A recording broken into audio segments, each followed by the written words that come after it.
திருப்பத்தூரில் காதல் திருமணம் செய்த 2.5 ஆண்டில் இளம்பெண் தூக்கிட்டு தற்கொலை செய்து கொண்ட சம்பவம் சோகத்தை ஏற்படுத்தியுள்ளது.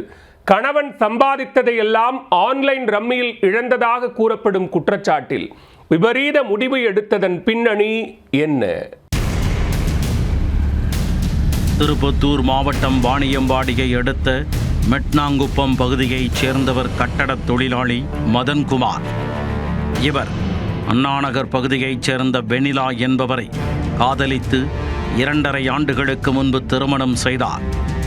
இவர்களுக்கு 2.5 வயதில் பெண் குழந்தை ஒன்று உள்ளது. மதன்குமார் பெங்களூருவில் வேலை செய்து வரும் நிலையில் ஆன்லைன் ரம்மி விளையாட்டிற்கு அடிமையாகியுள்ளார்.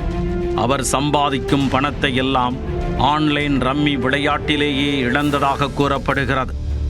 சம்பாதித்த பணம் எங்கே என்று காதல் மனைவி கேட்கும் பொழுதெல்லாம் தம்பதி இடையே அடிக்கடி தகராறு ஏற்பட்டுள்ளது.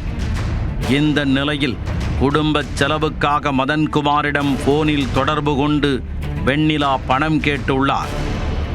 அதற்கு கணவர் பணம் இல்லை என்று கூறியதால் இருவருக்கும் இடையே வாய்த்தகராறு ஏற்பட்டுள்ளது.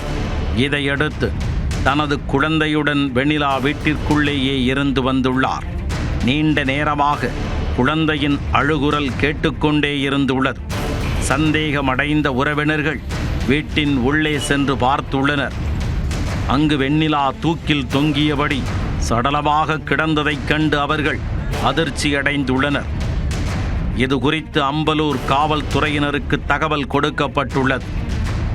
உடனே அங்கு வந்த போலீசார் உடலை கைப்பற்றி உடற்கூறு ஆய்விற்காக வாணியம்பாடி அரசு மருத்துவமனைக்கு அனுப்பி வைத்தனர். மேலும் திருமணமாகி 2.5 ஆண்டுகள் மட்டுமே ஆனதால் இளம்பெண் தற்கொலை தொடர்பாக வருவாய் கோட்டாட்சியரும் விசாரணை மேற்கொண்டு வருகிறார். காதல் கணவன் சம்பாதித்த பணத்தை எல்லாம் ஆன்லைன் ரம்மியில் இழந்ததை கண்டித்ததால் ஏற்பட்ட சண்டையில் மன உளைச்சலுக்கு ஆளான மனைவி தற்கொலை செய்து கொண்ட சம்பவம் பெரும் சோகத்தை ஏற்படுத்தியுள்ளது.